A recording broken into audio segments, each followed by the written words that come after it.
what was your, when did you first learn about the directive? On the social media, that's where I picked it up. And then he then called, I think, was it, I'm not sure whether it was the first or the second, but early January, that the letter that is circulating, he wrote the letter, because I thought it's fake. Is that the usual way you learn about what the minister decides or has decided, that you learn about it on social media? Well, that's not a right way. We have been interacting all along about everything that is to do with policing, but this specific one, that's how we learned about it, unfortunately. What was your reaction when you saw on social media that he had directed that the political killings task team be disbanded? Well, as I said, I first dismissed it because it was odd for me to say something like that. And when he confirmed it himself, that he wrote it, and we must not be surprised. I didn't understand what could have motivated him to pen such a letter in the manner in which he did. When did you first see the full text of the letter? I'm not sure of the exact date, but yeah, I saw the full text. It was early January, though, still, and I read it, and I had a problem because the way it was written, it was very difficult to comprehend how that is going to be realized, the content of the letter, because it was saying that the PKTT is disbanded with immediate effect, and that a close-up report must be submitted or a plan by 20 January, and then a close-up report by the end of the month. It was not practical to do those things. So how would one describe your reaction to seeing this directive? Shocked, surprised? It was unusual. Baffled? It was unusual. And I mean, it was not exciting. It was just problematic, yeah. You because you also saw, and there's been, I don't know if you want to add your interpretation to the word immediately. You saw that in the letter? Yeah, I saw that in the letter. And I think you may have said that you found that to be I've said it's problematic. Yeah, if something is immediate, is immediate. It is disbanded, and then I need reports on this and that date that closes this unit. It was problematic. Now, you had worked with the minister for at least half the year, from July to December, and you've also known him in another capacity, as a political ally, comrade. When you saw the text or read the text of the letter, what was your sense? What was your impression? Is this the way he communicates? Is this the way he writes?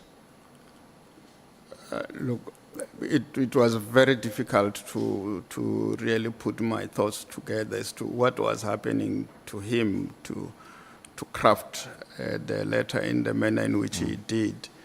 And at the time that he did, I don't know what was going through his mind and the circumstances that he was in when he penned the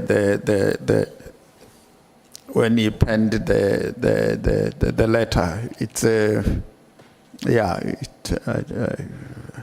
I don't know.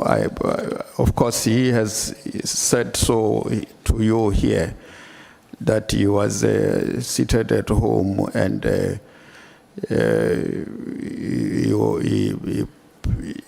maybe the environment was such that he could apply his mind and pen that letter. But I don't know what he was going through, because a strong letter is not a light letter. Would it be correct to say he didn't consult with you? Of course, he didn't consult. The only time that he spoke to me, it was after the letter was out, and he was saying, "Yes, I've penned the letter. Don't be surprised." Did you ask him what the reasons were, what informed the letter, what his motivations were? I didn't question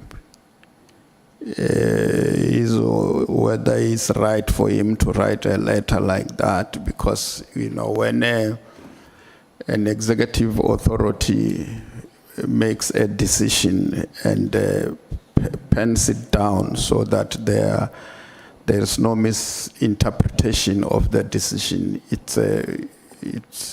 he has made a stand. He took a stand and communicated that stand. What was your, or what is your understanding between the divide between policy and operations? And you've been a deputy minister for a long time.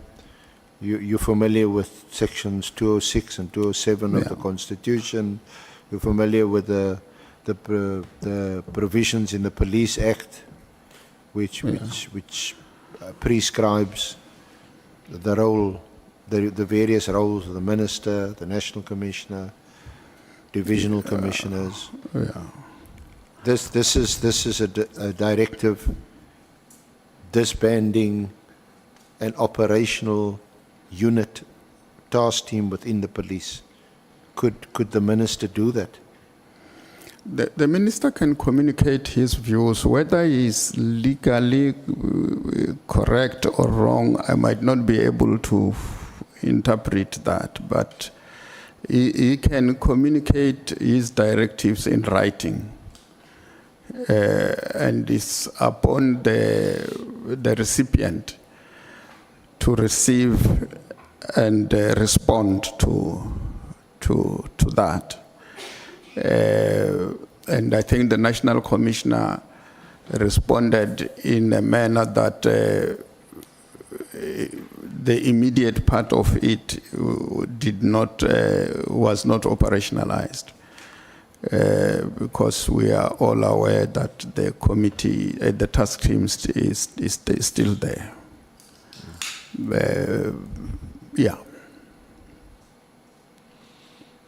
So how soon into the new year did the minister discuss this with you? This is now after he's issued the directive.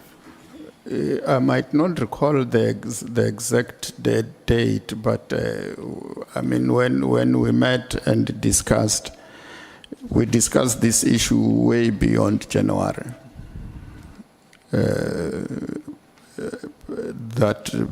When that January has come and gone, and the PTKTT has not been disbanded. But like I said earlier, that there were discussions around this. For instance, I remember a discussion where the issue of General Khumalo came into being, that as we are strengthening crime intelligence, it will be appropriate that he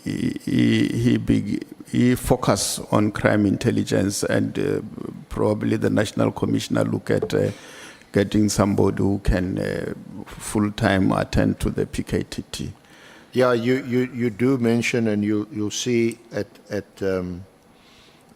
paragraph 54 of your statement, that the discussions you did have with the minister seem to be more about the head of crime intelligence now also heading the PKTT.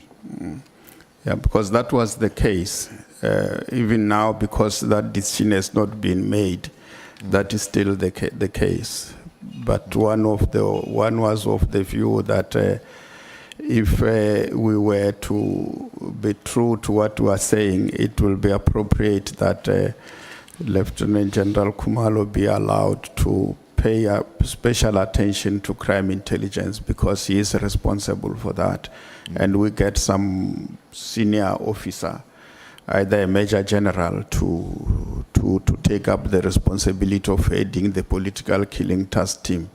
Because even Khumalo, by the time he was heading it, he was a major general before he became a head of CI.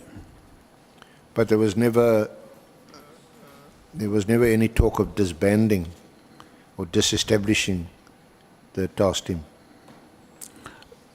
Well, the earlier discussions that came that the unit must be done away with, there was a discussion around that. There was, because we were saying let's strengthen murder and robbery, and all murder-related cases be dealt with by the murder and robbery unit. But you can't remember when that discussion took place? Was that before the directive? Before the letter, yes. Before the letter. So let me come back to then what was your reaction when you saw the directive? The letter? Yes. No, the letter, I'm saying that the letter came as a